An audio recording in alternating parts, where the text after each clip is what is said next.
नमस्कार दोस्तों, स्वागत है आपका एक नई कहानी में। यह कहानी बहुत ही इंटरेस्टिंग होने वाली है, तो इस कहानी को पूरा जरूर सुनें।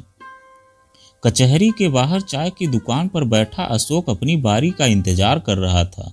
आज यहाँ तक उसे उम्मीद थी कि उसका और उसकी पत्नी आकृति का तलाक हो जाएगा। तलाक वह अपनी मर्जी से ले रहा था, पर फिर भी पता नहीं क्यों वह खुश नहीं था। तभी आकृति अपने माता पिता के साथ आती हुई दिखी। आज पता नहीं क्यों उसकी नज़र अपने आप ही आकृति पर टिक गई। आज आकृति ने हरे रंग वाली साड़ी पहनी थी, वह साड़ी जो अशोक दिल्ली से उसके लिए लाया था और जिसके पीछे घर में अच्छा खासा बवाल हुआ था और जिसके पीछे अम्मा ने कसम खा ली थी कि वह आकृति को इस घर में देखना ही नहीं चाहती।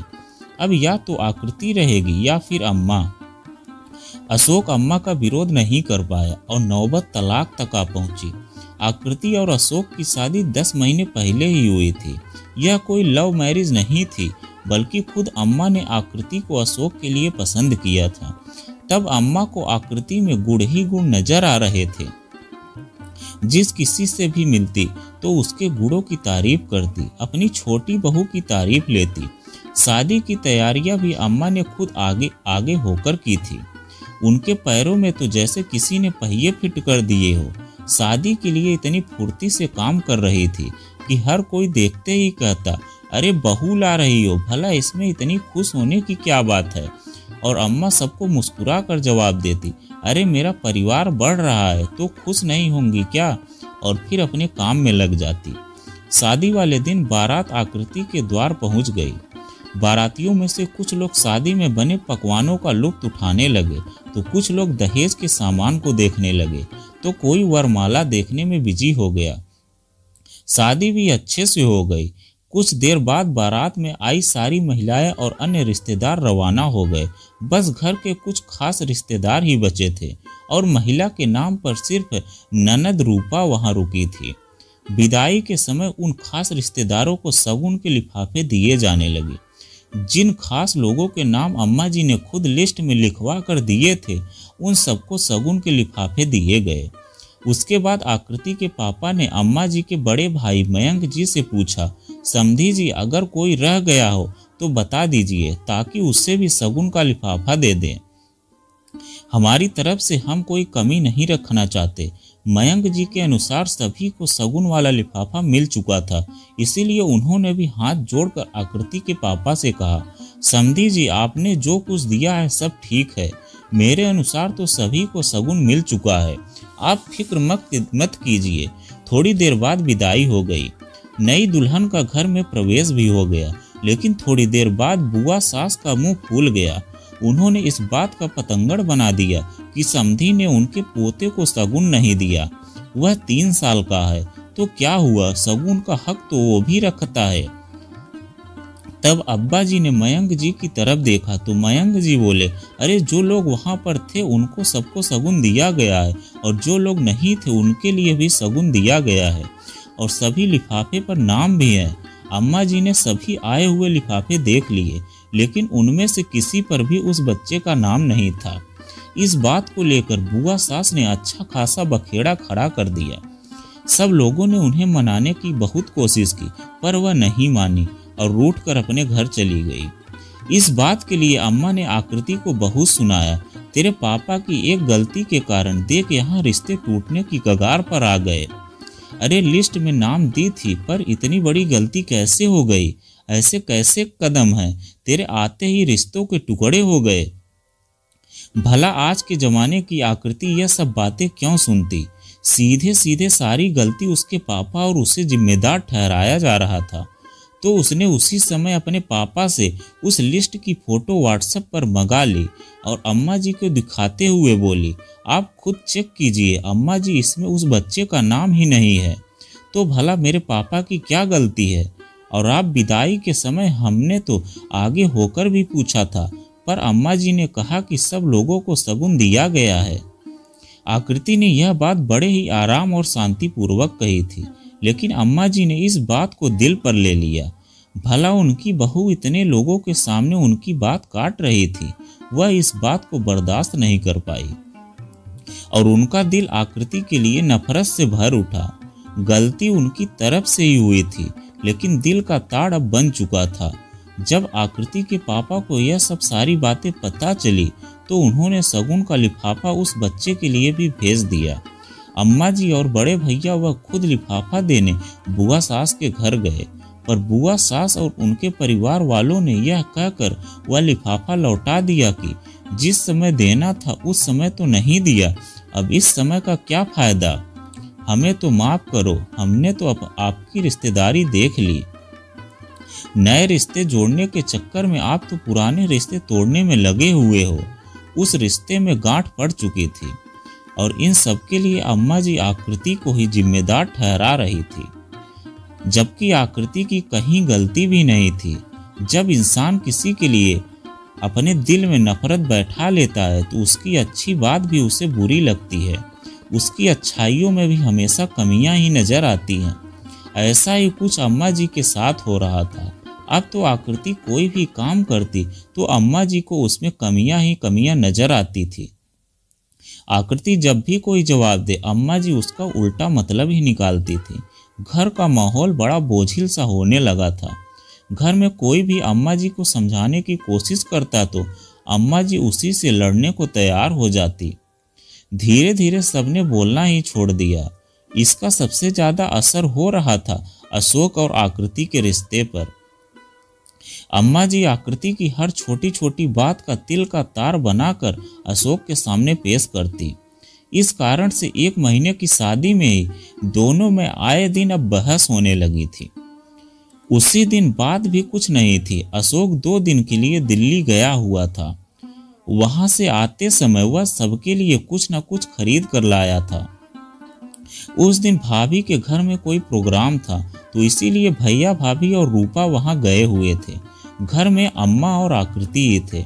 आकृति के लिए वह हरे रंग की शिफॉन की साड़ी लेकर आया था जो आकृति को बहुत पसंद आई थी। अशोक का फोन आया तो फोन पर बात करता हुआ वह बाहर आ गया। उस समय आकृति अंदर कमरे में आईने के सामने खड़ी होकर उस साड़ी को लगाकर देख रही थी। यह देखकर अम्मा जी ने तंज कसा, हाँ हाँ भाई पहन लो नई साड़ी, बाप की तो शगुन देने की औकात नहीं है और यहाँ मेरे बेटे के पैसे खर्च कराए जा रहे हैं। आखिर फकीरों के घर पर क्या देखा होगा। यह बात आकृति को बहुत बुरी लगी और उसने पलट कर कहा, अम्मा जी आखिर कब तक आप मेरे और मेरे पापा के पीछे पड़ी रहोगी। गलती आप लोगों की थी, जब देखो आप मुझे ही सुनाती रहती हो। ज्यादा जबान मत चला मेरे सामने, जब तू मेरे सामने आ जाएगी मैं तुझे यह बातें जरूर सुनाऊंगी, क्योंकि तेरे कारण हमारे खास रिश्ते टूट गए। अम्मा जी अभी भी चुप नहीं हो रही थी तो आकृति ने जोर से कहा, मेरे कारण कोई रिश्ता नहीं टूटा है, यह सब तो आपकी हरकतों के कारण टूटा है। आपको खुद रिश्ते बनाकर रखने नहीं आते, तभी तो अब अपने बेटे बहू के पीछे पड़ गई हो। बस कर, ज्यादा जबान चला रही है, अम्मा ने इतनी जोर से कहा कि बाहर से अशोक दौड़ा दौड़ा अंदर आया और बोला, क्या हुआ अम्मा, इतनी जोर से क्यों चिल्ला रही हो?